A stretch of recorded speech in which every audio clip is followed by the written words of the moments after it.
Le Sagittaire. Voilà, nous arrivons au troisième signe de feu, qui est un signe mutable. C'est la fin de l'automne, nous allons vers l'hiver.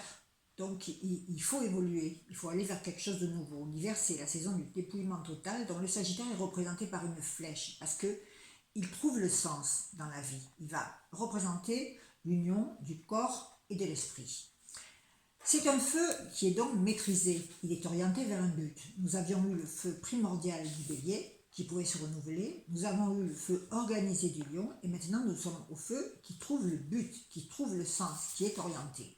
Le Sagittaire est dominé par Jupiter, la planète de la chance et la planète de l'expansion.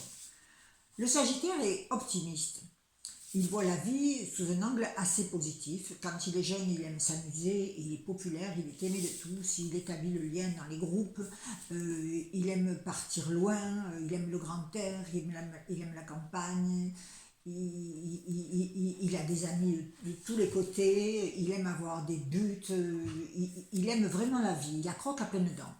Seulement le Sagittaire est représenté en trois parties. Nous avons les bas du corps, c'est un cheval de trait. C'est celui qui aime la vie copieuse, qui n'aime pas se priver, qui aime la bonne bouffe, qui aime la camaraderie, qui aime les voyages, qui aime l'expansion.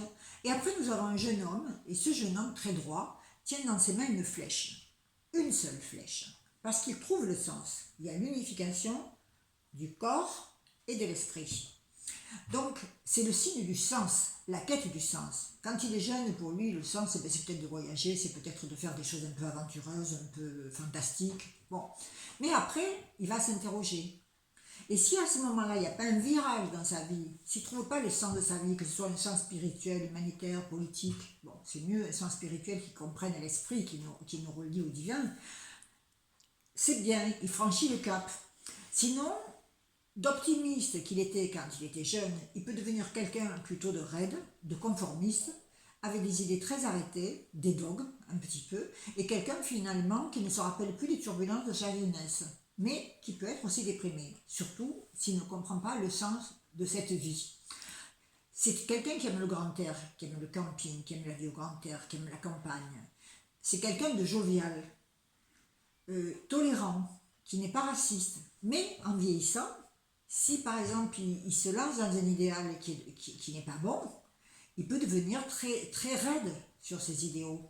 Il peut avoir des idéaux politiques très, très raides, des idéaux spirituels aussi très raides.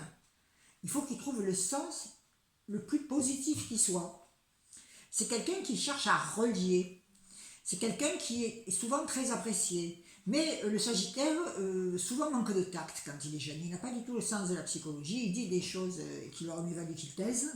On l'appelle l'éléphant dans le magasin de porcelaine. Voyez. Donc, mais un enfant Sagittaire, il faut lui laisser beaucoup de liberté. Tout en faisant bien attention qu'il respecte les règles et les limites. Il faut lui donner une éducation sur le bien, sur le mal et sur la moralité aussi qui est importante. Parce que nous avons des Sagittaires qui ne respectent pas la loi. Il y en a d'autres qui peuvent être profondément religieux. C'est un signe double. Donc il doit accepter cette dualité qu'il y a au fond de lui.